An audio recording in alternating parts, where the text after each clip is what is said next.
अस्सलाम वालेकुम रहमतुल्लाहि व बरकातुहू। कैसे हैं सब बहन भाई? उम्मीद करती हूँ मेरी सब बहनें खैरियत से होंगी। तो आज की वीडियो में भी आपके कमेंट्स शेयर करूंगी। आजकल मैं ज़्यादा वीडियो कमेंट्स की अपलोड कर रही हूँ ताकि आप लोगों को जो सवालात हैं उनकी वजह से परेशानी ना हो।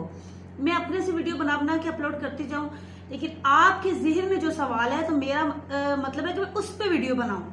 तो आज की वीडियो में तकरीबन 10 कमेंट्स पे मैं वीडियो बना रही हूँ। 10 कमेंट्स के रिप्लाई दूंगी, इसलिए तो टाइम वेस्ट किए बिना जल्दी जल्दी शुरू करते हैं। तो ये है बहन का कमेंट। मैं मेरा सैक का एक छोटा पीस अंदर है, ठीक है। डॉक्टर ने कहा नेक्स्ट पीरियड का वेट करें और कोई मेडिसिन नहीं दी।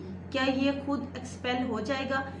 जी बिल्कुल, खुद एक्सपेल हो जाएगा, आप टेंशन ना लें। अगर आपको हैवी ब्लीडिंग नहीं हो रही, दर्द ज्यादा नहीं हो रही, तो फिर आप आराम से बैठ सकते हैं।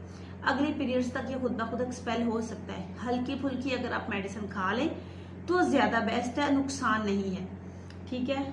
अच्छा जी, अगला कमेंट है, सिस्टर मेरी वाइफ का 5वां महीना लास्ट वीक चल रहा है और क्या लिखा है, परेशान जिसको परेशान जिसकी आवल नीचे की तरफ है, क्या करना चाहिए? और बैक में पेन बहुत रहती है, प्लीज रिप्लाई।